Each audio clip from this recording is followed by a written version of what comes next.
People like to joke about creatures in the woods. Big footprints, glowing eyes, stories told around campfires by people who want attention. Most of those stories are easy to dismiss until something outside your walls starts moving in ways no animal should. This story was shared by someone who says he and his uncle spent one winter weekend in an old hunting cabin while something circled them through the night. Walking upright. Welcome to Tales Beyond the Flame. It happened in the mountains during late June. Cold season. The kind of cold that settles into timber and never fully leaves. His uncle owned access to a weathered cabin used decades earlier by deer hunters. No power line, no running water. Wood stove for heat. Rain tank outside. One room downstairs, loft above. Surrounded by dense forest and steep gullies. The nearest town was over an hour away. No close neighbors. No reception once the road dropped below the ridge. They arrived before dark, carrying food, bedding, fuel, and tools. The cabin was old, but solid. Rough timber walls, iron roof, shutters that still latched. The uncle had not visited in nearly a year. Inside smelled of dust and cold wood. Nothing unusual. They swept floors, lit the stove, and stacked supplies. Outside, the forest grew darker faster than expected beneath cloud cover. By 6:30, it felt like night. They cooked stew on the stove and talked while wind moved through the trees. At around 8, the dogs in a distant valley began barking. Long bursts, then silence, then barking again. His uncle paused and listened. Said feral dogs sometimes move through the lower gullies. Could also be foxes. Nothing to worry about. By 9, the wind died completely. The cabin became very quiet. Too quiet. No branches brushing walls, no insects, no birds. Only occasional pops from the stove. That was when they heard the first footstep outside. Heavy. On the front porch. One single board creaked under weight. Both men looked at the door. Then another step. Slow. Crossing left to right. His uncle grabbed a torch and opened the shutter beside the window. The beam swept empty porch boards. No dog, no person, no movement. He stepped outside briefly. Fresh frost on the railing. No tracks visible in the dark. He came back in and locked the door. Said old cabins make noises, but he did not sound convinced. 10 minutes later the footsteps returned, this time around the side wall. Crunch in frost, pause, 2 more steps, pause, then 3 fast knocks on the timber siding. Not branch strikes, knocks, evenly spaced. His uncle stood immediately, called out asking who was there. No answer. He opened the door fast with torch raised. Nothing. The yard beyond the porch was pale with frost.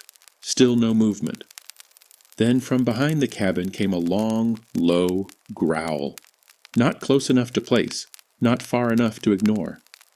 He shut the door at once. They checked every latch, fed more wood into the stove, and sat without speaking for several minutes. Then came the next sound. Footsteps again, but different now. 2 steps. Pause. 2 steps. Pause. Like something walking on 2 legs around the walls. The steps moved slowly beneath the loft window, each impact deliberate, too heavy for a person trying to sneak, too controlled for any animal they knew. His uncle whispered that deer sometimes rear up against walls. Even as he said it, both knew that made no sense. Then something scraped down the outside boards, from shoulder height to ground, claws, long enough to drag. The sound made his skin tighten. They turned off the lantern and sat in near darkness, using only stove glow.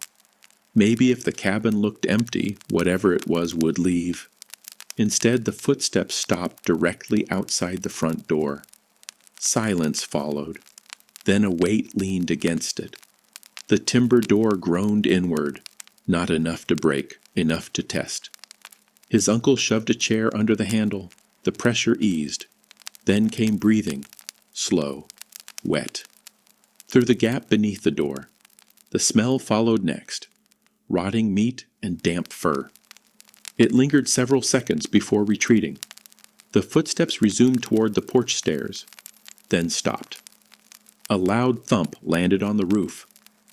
Both men jumped. Another thump. Then slow movement across iron sheets overhead. Metal flexing under weight. Whatever it was had climbed onto the cabin. It paced from one side to the other for nearly a minute. Then something struck the loft window shutter from outside. Once, twice, 3 times. Not random impact, intentional hits. His uncle shouted and fired one warning shot from an old rifle through the air outside the rear window. The forest went silent instantly. No footsteps, no roof movement, nothing. They waited an hour without speaking. Finally, believing it had gone, they relit the lantern. That was when they saw the handprint. 5 long marks of mud and grease on the inside of the loft window shutter. Inside. Neither of them had opened it. Neither had gone upstairs since arriving. Something had reached through a warped gap and touched the interior wood. They did not sleep. At first light they went outside armed. Tracks surrounded the cabin. Large impressions in frost and mud. Some 4-toed like a canine. Some elongated and heel-like as if made by a narrow bare foot. The trail approached on all 4s in places, then continued away upright. Along one wall, claw grooves scored timber more than 6 feet high. On the roof edge, sheet metal was bent downward where weight had stood. They packed immediately. During the drive out, his uncle admitted locals used to tell stories about something in those gullies. A scavenger that followed smoke. A thing that learned doors meant food. Most laughed it off. He always had too, until that night. Years later, after the uncle died, the storyteller returned once in daylight with 2 friends. The cabin still stood abandoned. Inside, dust covered everything. Except the loft stairs. Those boards held fresh, muddy prints leading upward. No tracks leading back down. He never entered the loft. People ask what they heard that night. Dog. Bear-like feral animal. A person. Some unknown predator. He doesn't know.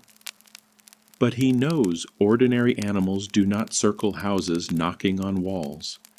And ordinary men do not move across frozen ground, leaving prints that change shape halfway through the yard.